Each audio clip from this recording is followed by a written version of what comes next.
I speak to you today with feelings of profound sorrow. Throughout her life, Her Majesty the Queen, my beloved mother, was an inspiration, an example to me and to all my family.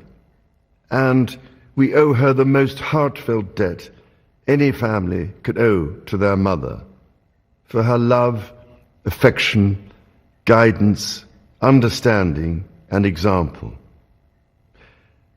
Queen Elizabeth was a life well lived, a promise with destiny kept, and she is mourned most deeply in her passing. That promise of lifelong service I renew to you all today.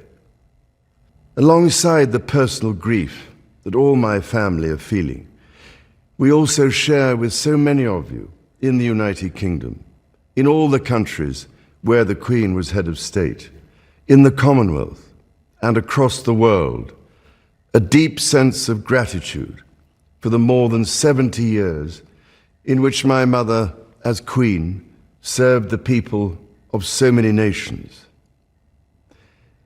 In 1947, on her 21st birthday, she pledged in a broadcast from Cape Town to the Commonwealth to devote her life, whether it be short or long, to the service of her peoples.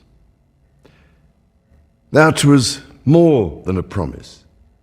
It was a profound personal commitment which defined her whole life. She made sacrifices for duty. Her dedication and devotion as sovereign never wavered. Through times of change and progress, through times of joy and celebration, and through times of sadness and loss. In her life of service, we saw that abiding love of tradition, together with that fearless embrace of progress, which makes us great as nations. The affection, admiration, and respect she inspired became the hallmark of her reign.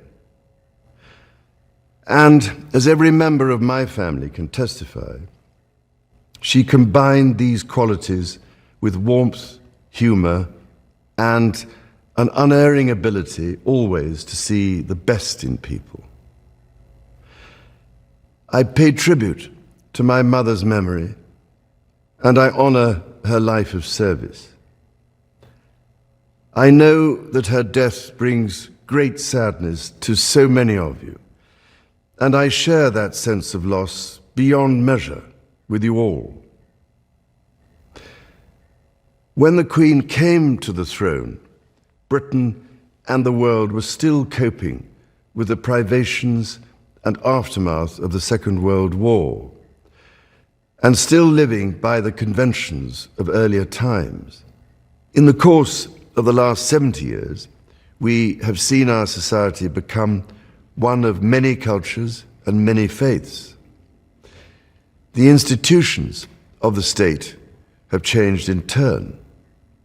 But through all changes and challenges, our nation and the wider family of realms, of whose talents, traditions, and achievements I am so inexpressibly proud, have prospered and flourished. Our values have remained and must remain constant. The role and the duties of monarchy also remain, as does the sovereign's particular relationship and responsibility towards the Church of England, the church in which my own faith is so deeply rooted. In that faith and the values it inspires, I have been brought up to cherish a sense of duty to others and to hold in the greatest respect the precious traditions, freedoms, and responsibilities of our unique history and our system of parliamentary government. As the Queen herself did with such unswerving devotion, I too now solemnly pledge myself throughout the remaining time God grants me, to uphold the constitutional principles at the heart of our nation. And wherever you may live in the United Kingdom, or in the realms and territories across the world, and whatever may be your background or beliefs, I shall endeavor to serve you with loyalty, respect, and love, as I have throughout my life. My life will, of course, change as I take up my new responsibilities. It will no longer be possible for me to give so much of my time and energies to the charities and issues for which I care so deeply. But I know this important work will go on in the trusted hands of others. This is also a time of change for my family. I count on the loving help of my darling wife, Camilla. In recognition of her own loyal public service since our marriage 17 years ago, she becomes my Queen Consort. I know she will bring to the demands of her new role the steadfast devotion to duty on which I have come to rely so much. As my heir, William now assumes the Scottish titles which have meant so much to me.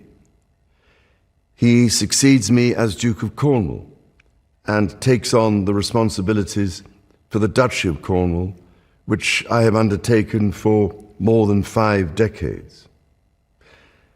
Today, I am proud to create him Prince of Wales, Tywysog Cymru, the country whose title I've been so greatly privileged to bear during so much of my life and duty.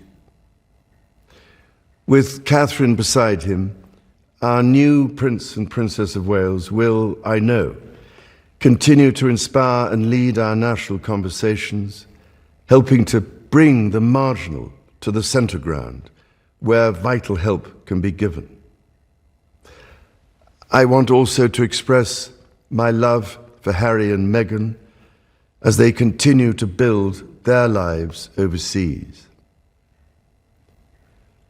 In a little over a week's time, we will come together as a nation, as a Commonwealth, and indeed a global community, to lay my beloved mother to rest. In our sorrow, let us remember and draw strength from the light of her example. On behalf of all my family, I can only offer the most sincere and heartfelt thanks for your condolences and support. They mean more to me than I can ever possibly express. And to my darling Mama, as you begin your last great journey to join my dear late Papa, I want simply to say this: thank you.